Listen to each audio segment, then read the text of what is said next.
Canada has reached a vaccination milestone, with 20% of the eligible population now fully inoculated.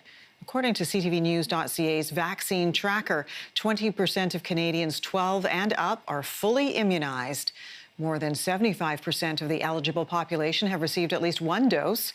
More than 25 million first doses and about 6.7 million second shots have been administered in Canada. For more, let's bring in Dr. Amy Tan from Victoria. She is a palliative care and family physician, as well as a clinical associate professor at the University of British Columbia. Hi, Dr. Tan.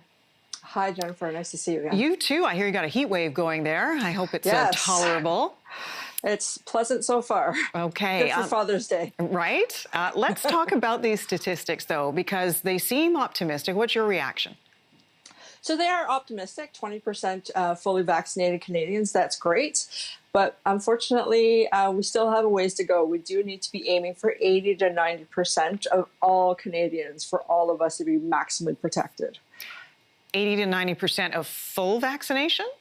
Yes, especially with the Delta variant, that's what we actually need. So it's great that first vaccinations are decreasing cases, but in order for all of us to actually go back to some sort of normalcy, and especially with the kids less than 12 not being able to be vaccinated yet, that's what we actually need for actual herd immunity to occur.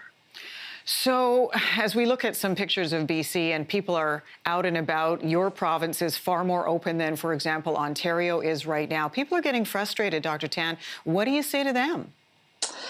I say that it's really unfortunate because I think there's a lot of confusion in the messaging. I think public health really has a hard job in that they want to keep people motivated. But the reality is that this is a virus that is doing its own thing, and we can will it all away all we want, but that won't actually do anything. And we know how viruses and this virus now is behaving, and we actually need to respect how it's behaving and heed caution to it. The point of the lockdowns, though, at least what we were told, was to take the stress off the healthcare system. Haven't we done that for the most part? Yes, we have. And so it's a balance, right? So it's not that I'm saying let's continue to lock down. I'm saying that we can't change our behavior such that we think that we're totally in the clear in terms of safety. Because if you only have one shot, you're only about 30% protected from the Delta variant, which is wreaking havoc in other countries and dominating. And it seems to be more transmissible and actually cause more severe disease.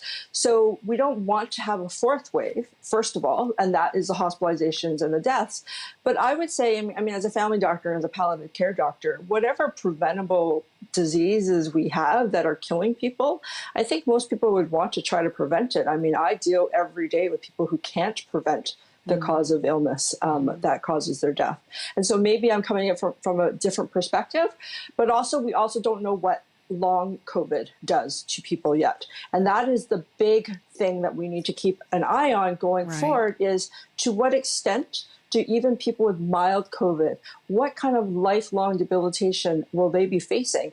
And so all of these things I'm factoring in and being more cautious and taking the precautionary principle approach. So that's a very interesting and important point, because I was talking to someone who said, look, you know, if we're almost at herd immunity, why do we need to vaccinate the kids? Because even when kids get it, their symptoms don't seem as bad. But to your point, we don't know the long-term effects of even getting a mild case of COVID. Exactly. And that's really the thing that we're going to be looking out for. And I think it's going to actually change the landscape of medicine going forward for us. Palliative care and family physician, Dr. Amy Tan from beautiful British Columbia. Always good to talk to you. Thank you so much. Okay, thanks, Dr.